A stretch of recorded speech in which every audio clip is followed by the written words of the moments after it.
50 days and my lifestyle সিরিজে আজকে 13 episode complete হচ্ছে। তো আজ সকালবেলা আমাদের ঠাকুর ঘরের যে বুবু পাখির বাসাটা ছিল, তো সেটা থেকে ওর বাচ্চাটা পড়ে গেছে, তাই আমি ওকে একটু ঝুড়ি চাপা দিয়ে রেখে দিয়েছিলাম। তো আমাদের বাড়িতে যেহেতু কাজ হচ্ছে, একজন কাকুকে বলা হয়েছিল, তো ওনার বাড়িতে পাখি আছে, তাই উনি ওই পাখিটাকে নিয়ে চলে গেছে। কারণ আমাদের বাড়িতে বিড়াল আছে, আমি চাই না যে এর কিছু হোক।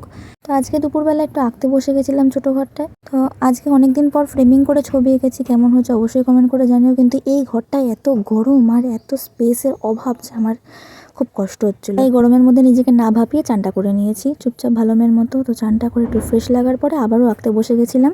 এখানেতে ব্ল্যাক কালারটা করার পরে চুলটা কেন এরকম ঘেটে গেছে। পরে আমি ওটা ঠিক করার চেষ্টা করেছি। সন্ধ্যাবেলা বেরিয়েছিলাম একটু হাওয়া খাওয়ার জন্য, বাইরে মাও ছিল সাথে করে। তো আমার চুলের অবস্থাটা একটু তোমরা অ্যাভয়েড করো, কারণ অ্যাজমার জন্য যখন অনেক ওষুধ খেতে হয়েছে তখন অনেক চুল উঠে গেছে। নিজের বাড়ির ফুলগুলোই নিজের চুরি করতে গেছিলাম রাত্রিবেলা, কারণ মা জানলে খুব বকা দেবে। আজকে অনেকদিন পর আমার জানেমান বাড়িতে এসেছিল, তো ওকে একটু খাবার দিয়ে ঘুম পাড়িয়ে দিয়েছি। তো এরপরে আমিও ডিনারটা কমপ্লিট করে নিয়েছিলাম। So tata.